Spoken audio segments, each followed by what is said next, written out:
Tell me about the 46th festival and what people can expect. Yes, indeed. Well, as always, they can expect a lot of musical and artistic surprises. It is a true jazz festival, one of the premier jazz festivals in the world. It is completely admission free. It is free. All the venues. And we added the venue this year of the Gretchen C. Valade Jazz Center. It's a perfect place because it was acoustically designed specifically for jazz, one of the few in the world of that nature.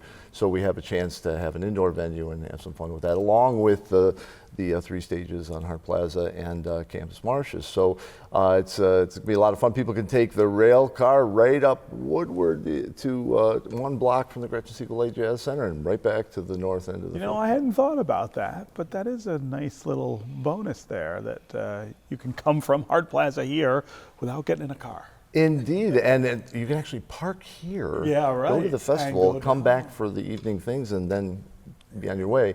And we are even going to have some little interesting performances on the M1, which should make it a lot of on fun. the M1. Yeah, There you so go. keep an eye out for that. But throughout the festival, I mean, as always, you know, the great legends are incredible world-class Detroit artists, and some blending of the two, all different generations, some real surprises. I mean, our artist in residence, Jason Moran, incredible musician. And, you know, he's kicking off opening night with a set brand new to him, brand new to everybody, collaborating with a Detroit great.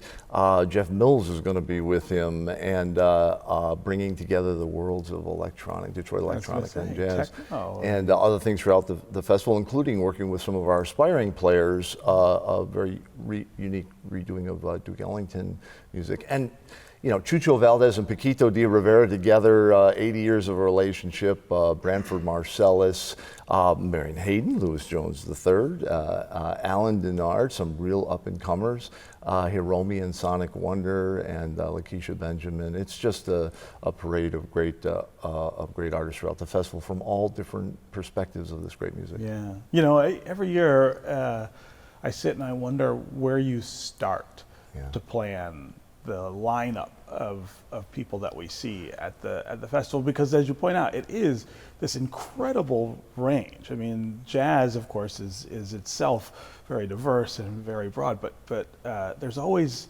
an act or two that I'm just like, oh wow, I would never have thought to include that in this festival, and yet there it is. Well, you know, it's as the musicians on the bandstand, we engage with a lot of musicians. I travel around the world. I have a couple of European releases, so I'm over there all the time. Asia, we have exchange programs and things. So I'm always listening. I'm always talking to people. But you know, we also have an open submission from February to June, so I can hear from anybody, and we get about 1,500 of those that come to my ears, and it's all attempts, a lot of old school attempts to know what's going on out there and bring the very best and those at an artistic threshold in their life to the festival. But the first thing we have to do, literally the week after the festival, is we have to begin raising it's about $5 million a year to produce the festival, and 85 cents of every one of those dollars, according to our auditors, goes directly to programming. So it's not like there's we're keeping big overhead. We don't do free on the backs of the artists or the thousands of crafts folks that work there. It's about infusing the art along the way. So it's all about, you know, generous donors and sponsors and everyone that steps up when they can in order to keep it free for future generations, which is not easy. So unfortunately, you know, the financial side has to be first and foremost in order to avoid that $20, $50 ticket at the door. So, you know, that's really the first effort, and then the music is sort of like planning a record. You plan the tracks. It's just a joy. You know? Yeah. Marion, you know this, but I'm going to tell our viewers that you are one of my absolute favorite Detroit artists. I just swoon when you are on stage. And so I'm really excited that you're part of the festival. Tell me about what you're doing this year. Well, first of all, I'd like to say thank you very much for having me this year, Chris. This is a really great year for me. I was chosen as the 2025 Kresge Eminent Artist, and so that it just means so much to be able to be recognized in my hometown and to also be a part of the festival. And I'll just say it's kind of a little mini homecoming for me. I'm having with me someone who is near and dear to my heart as my featured artist with me, a man named Kamau Kenyatta. Kamau is a fantastic, first of all, Kamau is actually my godbrother, so we've known each other since birth. I didn't know that. Yes, his father's my godfather. Wow. And we've been in each other's lives since we were born.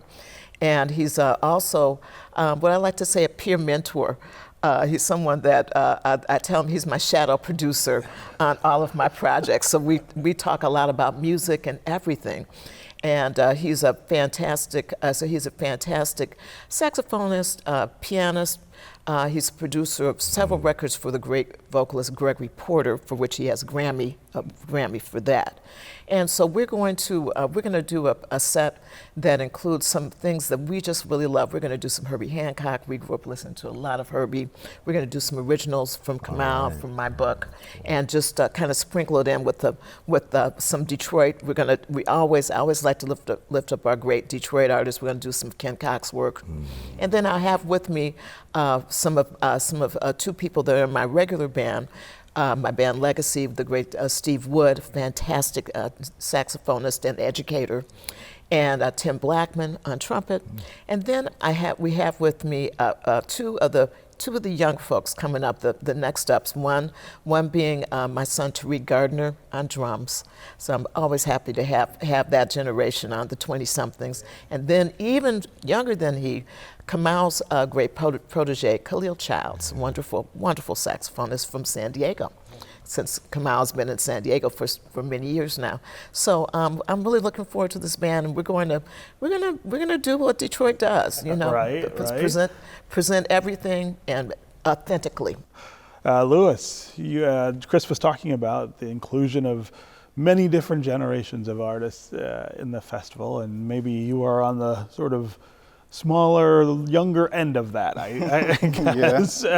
But interestingly, I learned before the interview that you came up through the program that the Jazz Festival runs to make sure that young people in Detroit have the opportunity to learn music and get into the history of it and all of that. Tell me about your music and your journey. Yeah, so to start back a little further, my dad is a great jazz lover and one of my #1 supporters. He supports me through everything. But his birthday is around Labor Day weekend, and he is always going to the Jazz Fest. And I've always accompanied him. You go with him, right? And it was a great experience for me, seeing all the musicians and just everything that happened at the festival. Yeah. And then the Jazz Fest started coming in our schools and started exposing us to some of the mentors in the city. And then I started to hear about some of their programs. And since 8th grade, I've been Jazz Fest. I've been right there, yeah. And it's a full circle moment to be there with my own group. What drew you to the drums? I will admit that I was a high school drummer, not great, but good. But I loved playing the drums. I play a lot of different instruments, but that one was kind of special for me. What's special about the drums for you? Well, I was destroying houses and anything I could get my hands on is getting beat. Just so beating on it. I really couldn't stop myself. But I think for me, when I play drums, it's just the freedom of expression. Whatever comes to my head, I can just play it and be happy and be proud of what I played. I played saxophone through high school. Yeah. I can do blues scales. That's about it. But drums, I really feel like it's an extension of myself. Yeah. So I love. I'll just add too that Lewis is also a wonderful composer, which is one of the reasons I want him to have this year. He's about to release his first record. It's a lot of his original music, and he was selected as a member of the All-Star Generations band that just a couple months ago toured Japan. So yeah, he's really out there. Yeah. No, that's really great. Chris, working PR for you as well. Right. So Chris, we have this tradition here on ABJ, you and I do, where when we do this show each year. The dance number? Well, we're going to skip that this year. But the poster, we always reveal the poster here on ABJ. And I love that we do that. 'Cause I never see it before before the show either. So I'm in the same seat as the viewers here. Well, great. But before you unveil it, tell me about this year's poster, because I know there's always a story. There's always a story, and there's always an artist, which is what Yeah. generates the story. And we go, there's international artists, the youth artists. We've done open artist calls and things.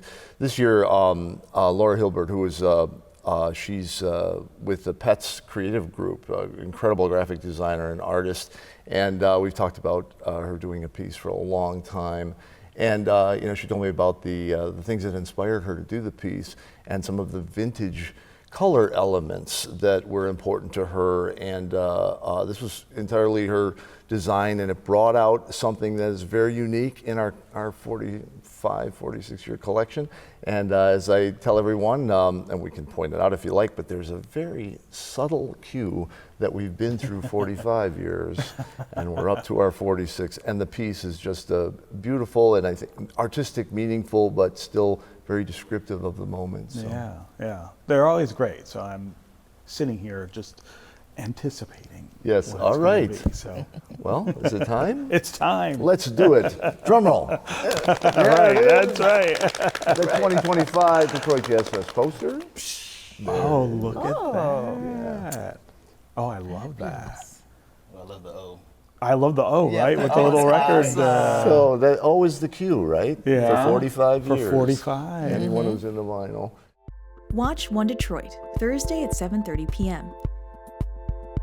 You can find more at onedetroitpbs.org or subscribe to our social media channels and sign up for our One Detroit newsletter.